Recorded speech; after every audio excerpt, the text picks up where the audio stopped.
Analyse de la pleine lune du 27 décembre 2023 à 1h33, heure de Paris. Salut à tous et bienvenue pour cette exploration de la pleine lune dans le signe du Cancer. Alors je le sais, nous sommes en plein dans les périodes des fêtes et peut-être que l'attention n'est pas tout à fait tournée vers les astres. Cependant, il semble que pendant ces moments festifs, enfin du moins c'est tout ce que je vous souhaite, le ciel ne prenne pas de pause et nous offre une ambiance qui est quand même bien loin des énergies des dernières lunaisons de l'année. On peut ressentir dans l'air une amorce de ce changement. Alors peut-être lié aux énergies de la nouvelle lune en Sagittaire du 13 décembre dernier. Malgré le carré à Neptune, ce signe peut insuffler un besoin accru de changement de cap, d'exploration de nouveaux horizons et de la recherche d'un sens plus profond. Cela dit, la prudence est de mise, notamment avec le carré à Neptune qui persiste ici avec Mercure, toujours rétrograde quelques heures après la dernière nouvelle lune, et ici en conjonction avec Mars. La brume est présente, la communication n'est pas vraiment limpide, mais n'est-ce pas la période idéale pour prendre du recul, réexaminer nos impulsions, nos croyances, nos aspirations, voire réintégrer la notion de morale. L'axe Cancer-Capricorne, représenté par la présence de l'axe solilunaire, nous confronte à nos racines, nos fondations, nos structures. Donc en cette période de fin d'année, beaucoup d'entre nous sont peut-être plus que d'habitude confrontés à ces éléments. Observons avec gratitude que le carré entre Pluton et les nœuds lunaires, qui nous ont accompagnés une grande partie de l'année 2023, se dissout enfin, ce qui nous libère de manière significative et collectivement, et nous ouvre à des perspectives où le libre arbitre redeviendra enfin plus accessible. Sans plus tarder, pour cette dernière analyse de l'année, évitons de trop bavarder, je ne souhaite ni vous endormir, ni vous alourdir, mais bien au contraire, vous insuffler un vent de fraîcheur et d'optimisme qui s'accompagne d'une grande maturité et d'un véritable rapport à soi. Alors, commençons directement avec, comme à notre habitude, le degré Sabian.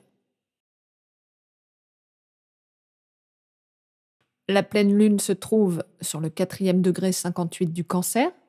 Son degré Sabian nous dit « Une automobile happée par un train sur un passage à niveau ». La dominante est le drame prévisible quand on défie à la légère le pouvoir de la société et la volonté collective. Alors cette image nous met en garde contre les conséquences inévitables de l'individualisme excessif, symbolisé par l'automobile, lorsqu'il entre en collision avec les réalités de la conscience collective, représentée ici par le train. Toutefois, ce drame n'est pas une tragédie dénuée de sens, au contraire. Il contient des enseignements profonds pour ceux qui sont prêts à les extraire. Au niveau individuel, ce symbole nous invite à une introspection approfondie. L'automobile incarne notre ego et la collision suggère les résultats inévitables d'une poursuite égoïste et non réfléchie de nos désirs. C'est donc un avertissement contre la négligence des implications sociales de nos actions. Ici, nous sommes incités à examiner de très près comment nos choix personnels affectent notre entourage pour trouver un équilibre entre nos aspirations individuelles et une conscience sociale plus large. Au niveau collectif, cette scène fonctionne comme une allégorie des conflits sociaux qui découlent d'une quête effrénée d'objectifs individuels. C'est donc un appel à la compréhension mutuelle et à la coopération, ce qui souligne que la poursuite aveugle de buts personnels peut conduire à des collisions sociales inévitables. Les leçons transcendent l'individu, ce qui nous appelle à une responsabilité collective. Plus philosophiquement, ce symbole souligne la nécessité d'une éthique de la responsabilité. Il nous pousse à réfléchir sur la nature même de la liberté individuelle et les limites nécessaires pour vivre en harmonie les uns avec les autres. Cette invitation à repenser la relation entre l'individu et la société vise à trouver un équilibre entre notre autonomie et la cohésion sociale. Alors, d'un point de vue spirituel, le concept de réorientation karmique utilisé par Rudyard prend tout son sens. Les accidents de la vie deviennent des opportunités spirituelles, un peu comme des guides sur le chemin de notre évolution. Chaque crise offre la possibilité de transcender les schémas karmiques, de comprendre les leçons sous-jacentes pour poursuivre notre croissance spirituelle. Il y a comme un appel à voir les défis comme des guides sur le chemin de notre évolution, ce qui transforme les épreuves en occasion d'illumination intérieure. Ainsi, avec ce degré, nous sommes confrontés à une question profonde. Comment pouvons-nous réorienter nos actions individuelles et collectives pour transcender les conflits et éviter les collisions prévisibles de l'égoïsme incontrôlé? Cette interrogation nous guide vers une exploration plus profonde de nous-mêmes, du monde qui nous entoure, et nous invite à trouver des clés pour déverrouiller les portes d'une compréhension plus riche et davantage compatissante, qui était d'ailleurs en lien avec le degré Sabian de la nouvelle lune en Sagittaire. Dans le flot émotionnel du Cancer, la pleine lune amplifie les énergies d'une manière délicate et profonde. Le Cancer, en tant que signe d'eau et régent de la lune, évoque le monde intérieur, les profondeurs émotionnelles et les fluctuations naturelles de la vie. Cette pleine lune agit donc comme un miroir qui réfléchit la lumière sur les aspects les plus intimes de notre être. Les énergies du signe peuvent être comparées à un cocon protecteur, nous offrant un refuge contre les tempêtes du monde extérieur. C'est un signe lié à la famille, à la mère, et donc forcément à la sécurité émotionnelle, tout comme à la nostalgie. Ainsi, lors de cette pleine lune, ces thèmes peuvent prendre une ampleur particulière, bien sûr. Les sentiments qui ont pu être enfouis remonter à la surface et nous demander à être reconnus et, si possible, intégrés. Cette période peut nous offrir aussi une opportunité d'explorer nos racines émotionnelles, de plonger dans les eaux calmes de la mémoire et de la réflexion. Donc les relations familiales, les liens avec le passé, les questions de sécurité intérieure sont ici forcément mises en lumière. Donc il peut y avoir une inclination à chercher la sécurité et le réconfort chez soi, au sein de nos relations intimes, voire dans des souvenirs qui réchauffent le cœur. Cela dit, cette pleine lune ne se contente pas simplement d'éclairer les zones lumineuses et confortables, ce serait beaucoup trop simple. Elle peut bien sûr révéler des coins plus sombres, ce qui doit nous inciter à aller explorer également ces émotions plus difficiles pour finalement mieux les comprendre. La notion de vulnérabilité qui peut accompagner ces explorations émotionnelles est une invitation à pratiquer la bienveillance, que ce soit déjà envers soi-même, tout comme de ceux qui nous entourent. En structurant nos réflexions et nos actions autour de ces énergies lunaires, nous pourrons alors créer un espace propice à la croissance émotionnelle. Donc cette pleine lune dans le signe du Cancer nous propose une plongée en douceur dans notre monde intérieur, vous voyez, un peu comme dans la matrice du ventre maternel, pour nous rappeler que la véritable force réside souvent dans notre capacité à être authentique, ce qui équivaut à embrasser toute la complexité de la palette de nos émotions. Alors à présent que nous avons brossé des grandes lignes, je vous invite à vous joindre à l'exploration des aspects de cet apogée lunaire, dernier de cette année 2023, et qui pour le coup n'est pas si mal aspecté, à condition bien sûr que nous fassions preuve de discipline, de maturité, et bien sûr de toujours plus de sagesse.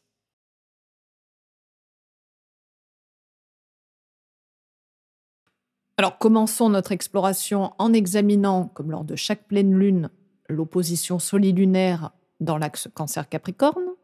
Ce dernier est profondément ancré dans l'identité individuelle et collective, ce qui touche, comme nous l'avons vu, des thèmes tels que la famille, les racines, le père et la mère, et par extension, la patrie et les structures qui nous dirigent. Donc, comme nous l'avons vu, le signe du Cancer nous parle du principe maternel, des émotions, de notre besoin de sécurité. Donc, il évoque les racines profondes, la mémoire, les liens familiaux. Et de l'autre côté, le Capricorne représente l'autorité, la structure sociale, le père, qu'il soit symbolique ou non. Donc, il met l'accent sur la responsabilité, la discipline et l'ambition personnelle.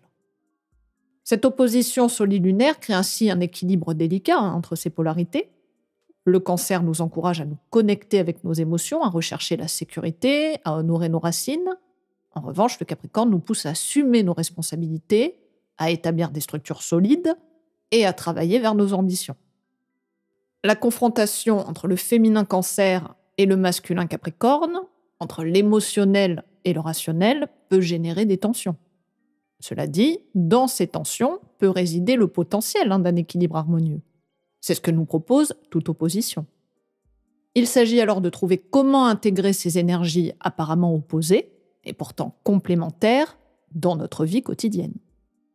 Alors si nous revenons brièvement au contexte initial de cette lunaison, initiée lors de la nouvelle lune en Sagittaire au carré décroissant à Neptune, nous pourrions nous apercevoir que ce qui se joue à présent a pu prendre racine dans un terreau, alors certes apte à beaucoup d'idéalisme et d'optimisme, à une volonté farouche de faire fi de certaines réalités. Cela dit, nous pouvions également nous laisser totalement berner par la confusion ou la manipulation. En atteignant la pleine lune dans l'axe Cancer-Capricorne, les idéaux sagittaires peuvent être davantage confrontés aux réalités émotionnelles, familiales, culturelles, tout comme aux structures sociales. L'image de la voiture fracassée par le train du degré Sabian pourrait alors prendre davantage de sens. On peut, même au nom des plus beaux idéaux, vouloir passer en force pour le bien de tous, si ce désir n'en demeure pas moins confronté à l'altérité. Nous pouvons nous écraser contre le mur de la réalité collective. C'est ce qui est en train de se jouer au sein même du monde politique, qui n'a de cesse à se fourvoyer dans un théâtre grand guignolesque, qui a de plus en plus de mal à fédérer, et qui se délite de plus en plus. N'oublions pas non plus que la pleine lune dans le Cancer peut nous parler de la démocratie, un terme qui lui aussi tombe en désuétude, qu'on le veuille ou non. Il est évident que cette dernière pleine lune de l'année fait un lien notable avec l'évolution, ou dirais-je plutôt l'involution flagrante de notre lien aux institutions. Tout dépend de notre regard. Pour retrouver du souffle ou du sens cher aux Sagittaires, nous n'avons plus d'autre choix que de regarder la réalité en face. Voyons-nous à quel point certains souhaitent nous entraîner collectivement dans leur idéologie mégalomaniaque basée sur toujours plus de profits, toujours pour les mêmes, et une déshumanisation de plus en plus âpre de nos rapports humains. La voiture, comme le train, n'est conduite que par un seul passager. Seulement, le train est un mode de transport collectif et destiné à emmener la majorité à bon port. Alors dans quel véhicule souhaitons-nous choisir pour nous en sortir collectivement ? Aurions-nous encore l'audace de croire que sans les autres, nous avons une chance de nous en tirer ? Et nous pouvons remiser tout ceci d'un point de vue plus individuel. Pensons-nous réellement nous substituer simplement à nous-mêmes sans prendre en compte notre environnement, notre passé, nos racines, notre identité ? L'ego humain ne doit jamais oublier d'où il vient pour savoir où il va. Et malheureusement, et pour beaucoup d'entre nous, nous pouvons passer cette loi, certes parfois restrictive, parfois difficile, mais fondamentale pour nous tenir droit. Et pour cela, rien ne vaut Saturne, qui toujours en Poisson se relie de manière harmonieuse aux deux luminaires via un trigone croissant avec la Lune et un sextile décroissant avec le Soleil. Cette configuration nous offre une opportunité d'ancrer les énergies émotionnelles de la Lune dans des structures solides et réalistes, tout en harmonisant les aspirations du Soleil en Capricorne avec la discipline et la persévérance de Saturne. Saturne en Poisson, un signe d'eau intuitif et profond, apporte une qualité de patience et d'endurance à tous nos processus émotionnels. Du moins, c'est l'invitation de cette pleine lune. Il peut agir comme un guide sage, qui nous offre une structure nécessaire sans étouffer les émotions. Cette combinaison singulière nous permet de canaliser les énergies lunaires et solaires à travers la lentille réaliste et persévérante de Saturne. Alors n'oublions pas que le Soleil en Capricorne est sous la maîtrise de Saturne, et son sextile décroissant nous invite une fois de plus à prendre en compte la sphère collective, voire transpersonnelle de notre monde.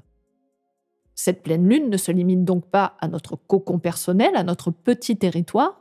Elle englobe une dimension qui va bien au-delà des frontières, qu'elles soient terrestres, culturelles, identitaires, métaphysiques, etc. Les Poissons apportent toujours une dimension holistique à cette équation, ce qui englobe le haut et le bas, car tout vibre et résonne à l'unisson dans ce signe. Saturne tente ici de mettre de l'ordre dans cette confusion, d'où les problématiques liées à l'immigration, aux divisions intercommunautaires, aux clivages religieux. Cependant, dans les Poissons, Saturne agit davantage comme un garde-fou que comme un véritable contremaître. Il nous pousse à dissoudre les faux-semblants, les idéologies, les croyances délétères ou douteuses qui pourraient nous empêcher de prendre nos véritables responsabilités. Donc il est difficile pour Saturne de cadrer l'immensité neptunienne des Poissons, mais dans ce signe, il a le rôle de nous aider à accepter la disparition de ce qui semblait solide, sécurisant et forcément en lien avec notre passé. Ce processus de dissolution prépare le terrain pour un nouveau commencement qui sera prévu en 2026, lorsque Saturne et Neptune, en ce moment même en Poisson, se joindront en conjonction sur le 1er degré du Bélier, premier signe du zodiaque. Donc pour l'instant, la date de cette conjonction reste encore un horizon lointain. 2 ans, ça semble loin et en même temps très près. Ce chemin à parcourir est une étape cruciale pour faire preuve de réalisme. Cela implique de sortir des dénis et d'abandonner les anciennes ambitions personnelles. Alors, ne confondons pas, ce n'est pas un appel à se dissoudre dans la masse, à s'oublier totalement, mais plutôt à réapprendre à nous relier sans nous perdre. La reliance, au fond, ne constitue-t-elle pas l'un des fondements de notre humanité? Plutôt que la division, la haine, l'injustice, les inégalités de plus en plus profondes, ne pourrions-nous pas vivre dans un monde où la reliance est le fil conducteur? Alors que cette reliance soit dans nos familles, notre vie professionnelle, notre couple, notre pays, il est temps de nous interroger sur les endroits où nous devons revoir nos vieux conditionnements et nos clivages. La Lune en Cancer pointe nos demandes infantiles de sécurité. Mais où restons-nous encore à l'état d'enfant? L'État-providence cède la place à une gouvernance de plus en plus paternaliste, distante et autoritaire. Alors si cela arrive collectivement, n'est-ce pas parce que nous avons tous besoin de couper quelque part le cordon et de nous affranchir du sein nourricier et si peu enclin à nourrir correctement ses enfants? Les notions de père et de mère ne doivent pas être substituées l'une à l'autre. Nous devons tous tenter d'équilibrer ces 2 aspects en nous, que ce soit en les incarnant dans notre propre vie et en les reconnaissant à l'extérieur. Parfois, nous avons besoin de nous reposer sur l'épaule d'une mère, parfois nous sommes en mesure de tenir la barre comme un père et vice-versa.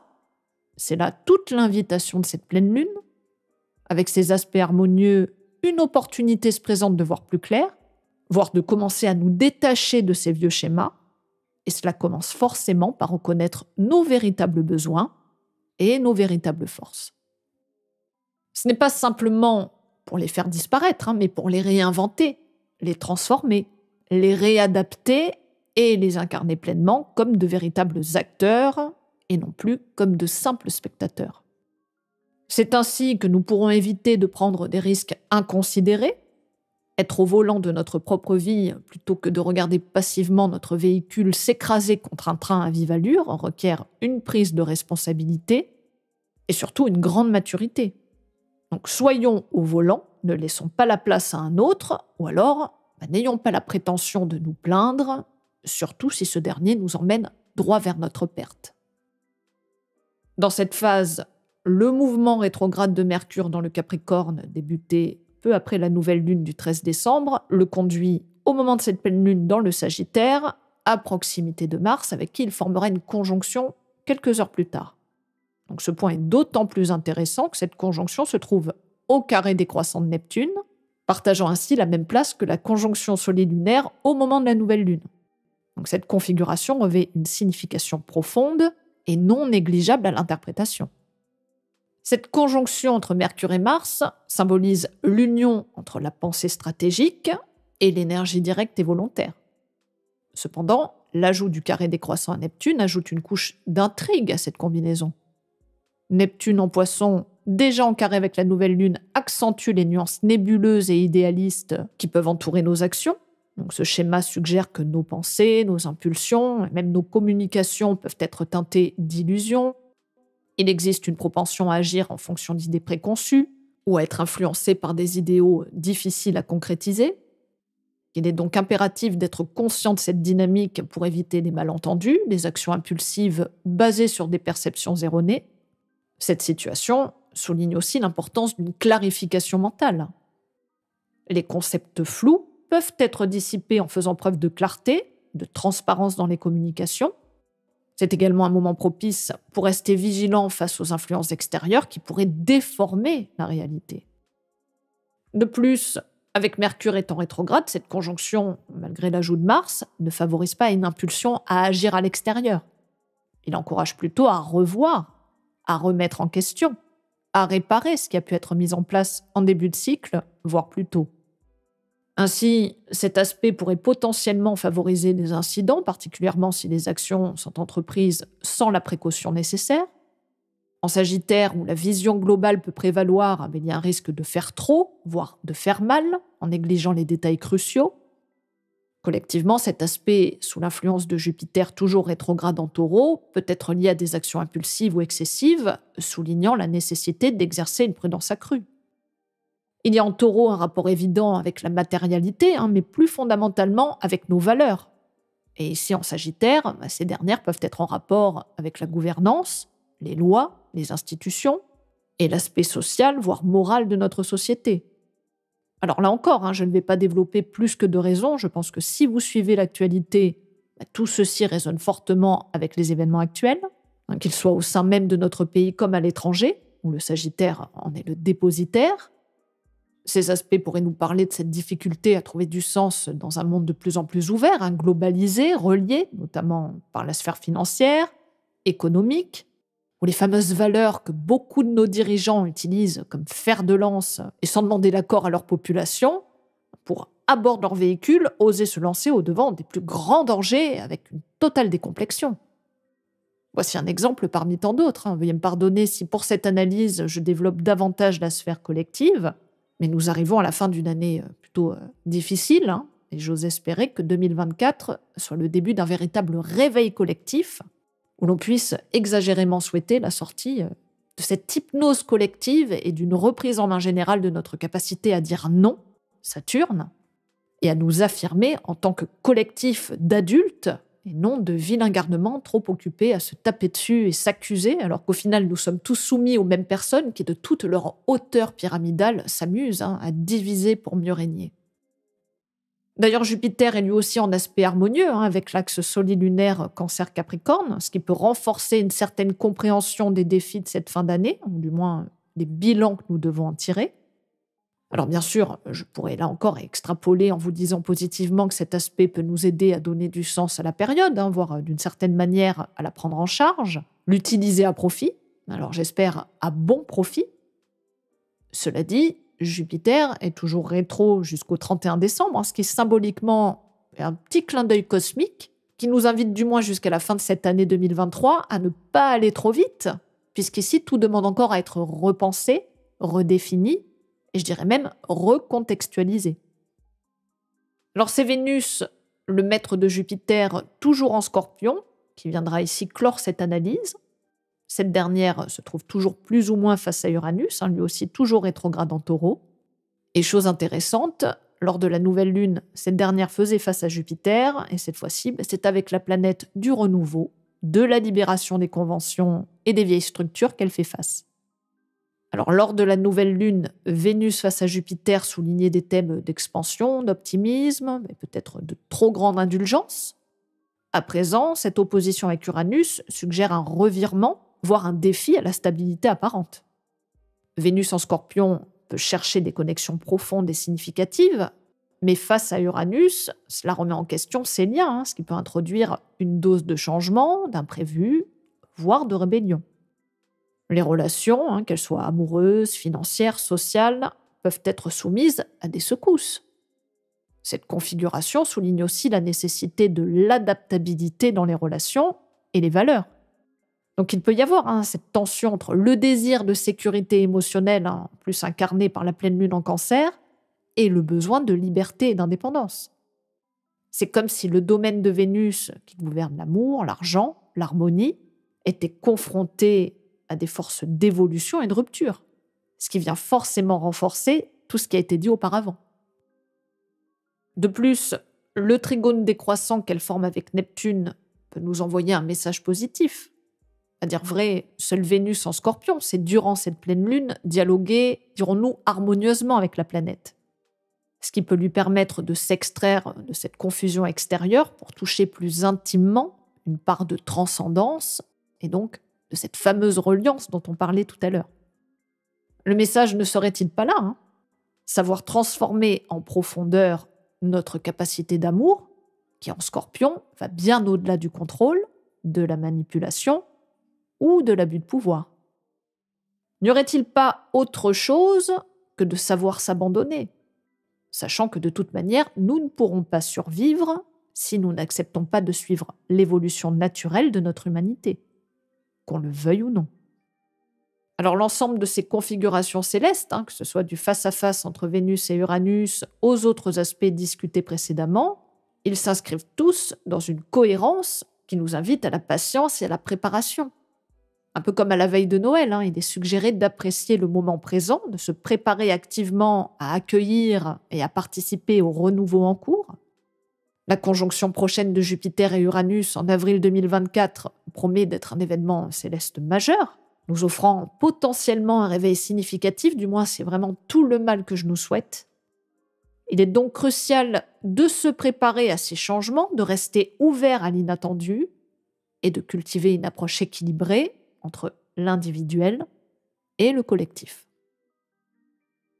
À l'occasion de cette pleine lune, l'arcane du soleil du tarot de Marseille émerge comme un conseil bienvenu, en contraste avec les lames plus complexes tirées lors des lunaisons précédentes. Le soleil apporte une touche d'optimisme, d'épanouissement. Traditionnellement associé à la clarté, à la vérité, à la joie, il symbolise la réalisation, la réussite, suggérant une phase où l'harmonie avec soi-même et le monde environnant est possible. Dans le contexte de cette pleine lune, cette lame peut être interprétée comme une invitation à rechercher la clarté dans les domaines émotionnels et familiaux, ici représentée par l'axe Cancer-Capricorne. C'est aussi une opportunité de percevoir les réalités avec plus de lucidité et d'accepter les responsabilités inhérentes à cette clarté. Alors bien que le soleil soit généralement positif, sa clarté peut mettre en lumière des vérités difficiles ou des aspects de soi que nous préférerions ignorer. L'incarnation de responsabilité, d'autonomie et de rayonnement propre au soleil incombe à cette lame une leçon profonde. Tout comme il trône au centre de notre système solaire, il ne domine pas les autres planètes, mais il inonde au contraire son environnement de sa lumière sans distinction. Les deux personnages sur la carte représentent une dualité équilibrée, chacun recevant les rayons du soleil de manière égale. Donc la leçon pourrait également résider dans le retour à notre propre centre, où l'énergie et la lumière sont partagées de manière équitable, sans favoritisme. Cette lame peut également nous parler de la conscience. Et qu'y a-t-il de plus important en cette fin d'année que de la retrouver à l'intérieur de nous ? Cette invitation à retrouver notre centre, à embrasser notre dualité avec équilibre, résonne comme un appel à l'authenticité. Alors, que le soleil éclaire cette fin d'année pour nous permettre d'en tirer les bilans nécessaires, que cette pleine lune nous encourage à accepter pleinement qui nous sommes, à affronter les aspects moins lumineux de notre existence et à répandre notre lumière sans distinction, tout en maintenant cet équilibre intérieur composé de deux tuteurs, la Lune et Saturne, le père et la mère symbolique. Bien évidemment, nous pouvons les voir à l'extérieur, mais il n'en reste pas moins qu'une projection. Donc c'est un moment d'intériorisation. Notre rayonnement ne parle jamais que de soi. Et nous voilà arrivés à la fin de cette analyse qui signe la dernière, mais un peu comme dans le message de cette pleine lune, le début d'un tout nouveau chapitre à écrire. Je vous remercie d'avance pour vos messages, vos petits pouces, même si la période des fêtes est plus facilement désertée sur les réseaux. Sachez que mon travail est le même et que vos retours sont toujours attendus et autant appréciés. Si vous souhaitez une consultation pour cette prochaine année 2024, je vous invite à vous rendre sur mon site. D'ici là, je vous souhaite beaucoup de douceur et de lumière. Tâchez de prendre bien soin de vous et de tous ceux qui comptent pour vous. Permettez-moi de vous souhaiter une pleine lune lumineuse et rayonnante. Et je vous dis à très bientôt pour de nouvelles aventures astrologiques.